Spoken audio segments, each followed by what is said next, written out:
Hello, my name is Mr. Wilson and your child is in one of my computer science classes. Let me start by saying thank you in advance for your grace, patience, and understanding as we all embark in this journey of distance learning together. There has been much debate circulating in the news regarding distance learning, and I would like to begin by assuring you all that what we experienced in the spring is not what we expect to see this year. Last spring, we were notified in the middle of the day on a Friday that Monday would not come. We didn't have any advance notice to tell our students where to meet us online and no time to teach them how to use online tools.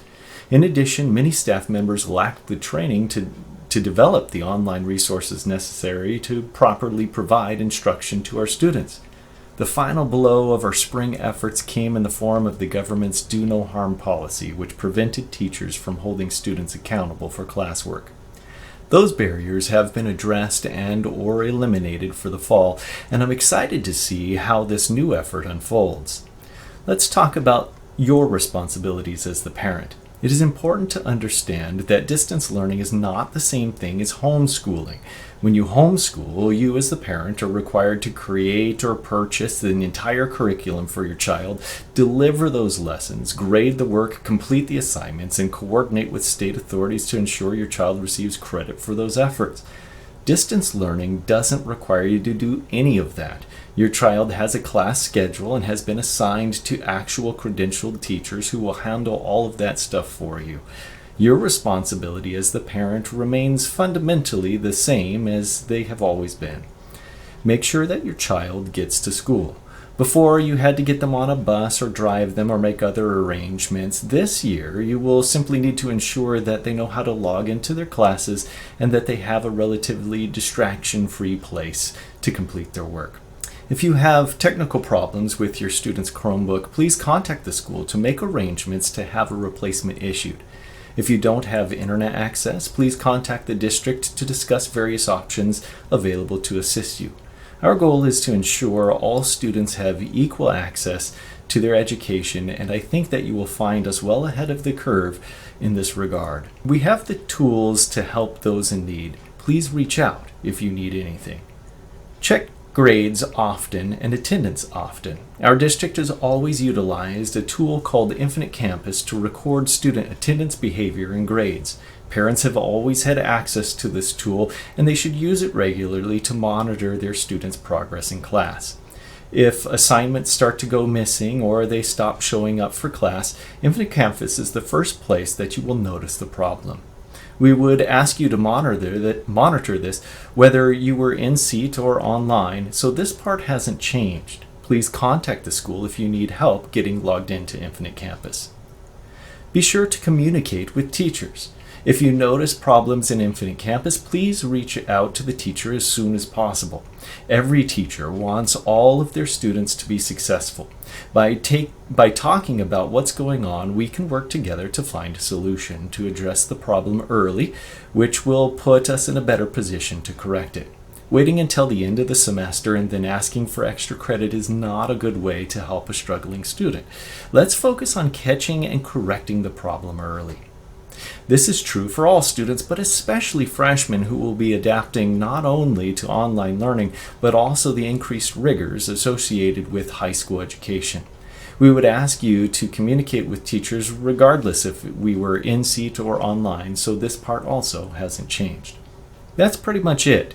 Your students' teachers will handle all the lesson planning, grading, assessments, etc. All you need to do is what you've always done. Support them, communicate them, and provide accountability by checking their progress in Infinite Campus. With that said, I do not want to belittle in any way the impact that distance education is having at turning all of our lives upside down. We know that sending your student to school gives you opportunities to do errands, work, and all of the other daily life things that don't stop needing to get done just because your child is at home. As a parent myself, I understand and I sympathize. Boy, do I understand. There has been much talk about the added stress on parents and most importantly, the children. Humans are inherently social creatures, and the impact of not being able to see your friends is a heavy emotional burden for a child to carry. But Americans, young and old, have a long history of surviving hardship, and we will get through this trial together. I have been following many online support groups who are focusing on positive solutions to all of these problems. If you or your child is having a hard time adapting to these changes, I encourage you to seek out the support and feel free to contact our counseling department for ideas and additional resources if you need them. I can assure you that were it safe to return to school, every teacher would rather be in the classroom. We know it's the ideal learning environment for kids. Just remember that everything has its season, and this season is no different. We don't expect this to last forever, but it is with us for now, and it may be here for a while. No one debates that remote learning is harder for the students compared to the traditional model. What many may not understand is that it's harder for the teachers as well. We need to adapt our normal lessons to a completely new format, reinvent every step of the process, learn new tools, and do it all over the course of a single summer. I myself have had to completely reinvent every one of my computer science classes. Even the computer languages I'm teaching to the students in some of my classes will need to be changed to accommodate the Chromebooks that we're using. Every teacher has a similar story.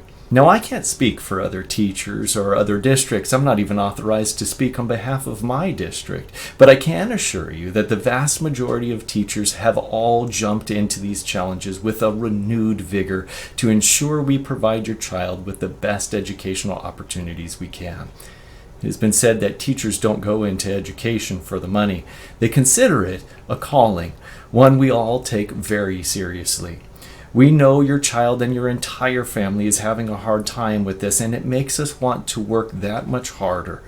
I myself have worked for free for 15 hours a day, 7 days a week since the distance learning announcement was made to ensure that I'm ready for day one. For example, I'm recording this message on a Saturday. Despite those efforts, I still don't know if I'm ready because I've never had to do this before. But I do know that I'll be giving it my all every day. That's my promise and commitment to you. You are not alone.